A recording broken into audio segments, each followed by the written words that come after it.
The more hits we play, the more hits we get. URLradio.net. Stacy Sturm. Nikki Martini. Amanda Mosier. And we are sitting here back at the Dreamer Center with Charlie Moore, Bismarck native. A lot of people probably remember him. He's still wanted by the law, but in fact, that is technically why he's down here in Guatemala. Charlie, tell us a little bit about what you do down here. Well, it all started with that bottle of champagne my parents got, and then somehow I came out of that. A kid. You kid! Go Tim. No, I am the Director of Operations for our anti-trafficking program. I oversee the day in, day out operations of all our trafficking victims. If you think of the God's Child Project, most of our departments are single service based. For example, our medical clinic provides medical assistance to all our victims. Well, we at ITEMP, we basically take that model and reverse it. We take a selected group of victims and provide all the services to them. Now, what kind of conditions are some of these people? Now, do you have to seek out most of these people, or do these people seek out you? Given the general dynamics of this country, if we have 1,000 openings, 100 openings, we'll have 1,000 applicants. This is the one department where we actively do go into the field and look for them because these victims can't come to us. So we will go into the brothels, we'll go into the garbage dumps looking for these children that don't have an opportunity to come knocking on our door and that can't ask for that help. What does ITEMP stand for? ITEMP stands for the Institute for Trafficked, Exploited, and Missing Persons. You can find us at www.itemp.org.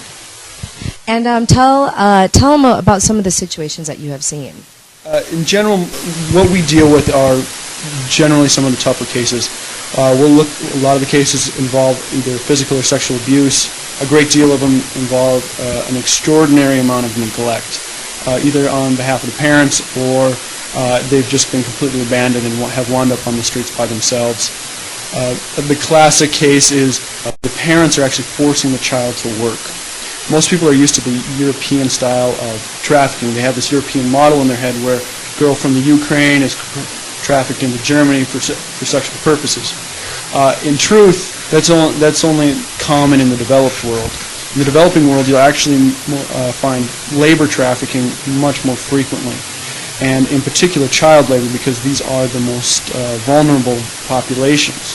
Because of that, we work specifically with, and because we're set up to work specifically with children, those are the populations we focus on most. So we go in and we look for these populations that are very vulnerable, particularly those in the lowest economic strata. Anything? You brought one in when we were touring the Dreamer Center on Tuesday? How does that work then? Because you were gone for a while. Originally, how we came across the case is through our social work network. Given Nuestros Ahijados and the God's Child Project's extensive social work network, we are able, individuals from around the country will come to us and tell us of families or children that they see in exploitive situations. We use these connections and then go investigate what it is that they said. We were told by a family that there were several families where their children were working out in the local landfill. The landfill is basically a pile of garbage that's on fire. These children spend day after day digging through it, scavenging to find any recyclables there are. It's the unfortunate nature of going green in Guatemala. What we have found when we got there were approximately 6 children, none of them over the age of 14, that were all spent day in and day out digging through the garbage, looking for anything they could find. This is how they found their food, this is how they found their clothing, this is how they found their toys.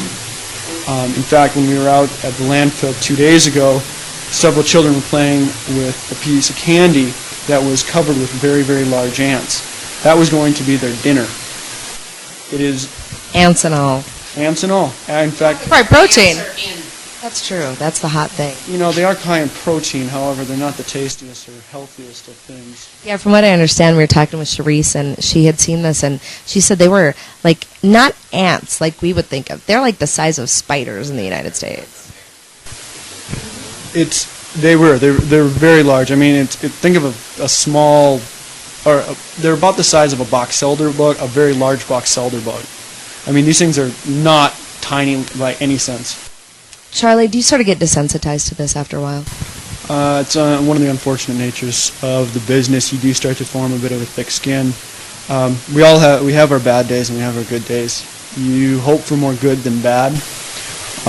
One of the elements that really helps us kind of get one of the elements that really helps to get through those days is when you do go out to the landfill and you see this child covered in garbage, covered in dirt, bleeding because they've been stabbed by who knows what. The nice element is this is the worst day of their life, but from this point on it gets better.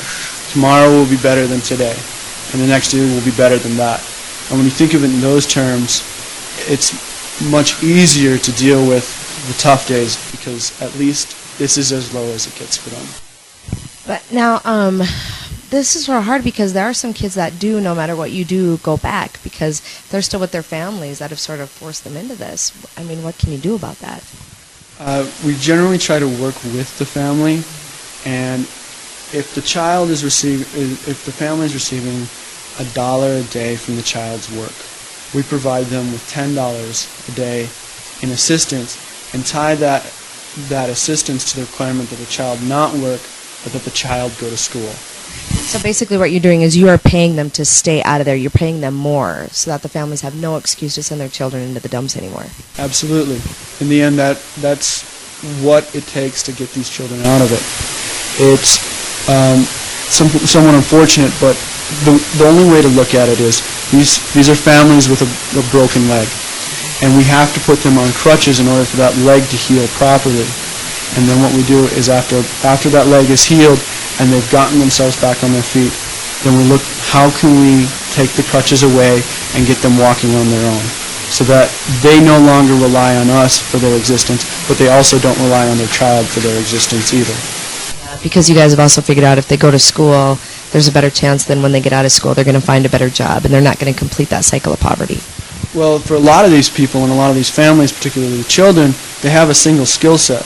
That is their bodies.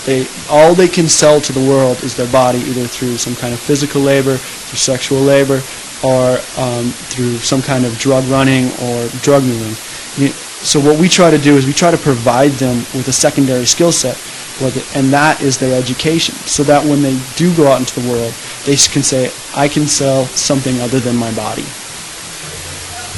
What's the oldest and the youngest that you've seen in this program? The youngest we're currently working with is 6. However, the youngest, but that is a labor case. The youngest prostitution case we've worked with is 8. The oldest is a 27-year-old woman who was forced to prostitute herself. So we are, in fact, we're the only program in Central America that not only provides assistance to children, trafficked children, but also to trafficked adults, and works with these adults to again provide them with either secondary skill sets, help them get back into school, help them develop these skills so that they can go out in the world, and their likelihood of being re-victimized drops just dramatically. So then what's the website again, Charlie, in case you want to check it out? If anybody's interested, we're at www.itemp.org. That's ITEMP.org. Charlie, real quick question. Do you see more males, more females? Can you give us a ratio or percentage? It depends on what we're looking at. As far as child labor, it's about a 50-50 split. We get about as many girls as we do boys. As far as sex trafficking, we see more girls than we do boys. However, it is also dependent on the type of sex trafficking. If it's prostitution, formal prostitution, we actually see more women than we do men. However, when it comes to the sex tourism industry, where foreigners will come into a foreign country looking to have sex with a minor, we have actually seen more boys being solicited than we have girls. So it entirely depends on the market you're looking at. Fortunately, that's the way to put it. It is a market. Somebody has a demand, and so somebody is supplying that demand.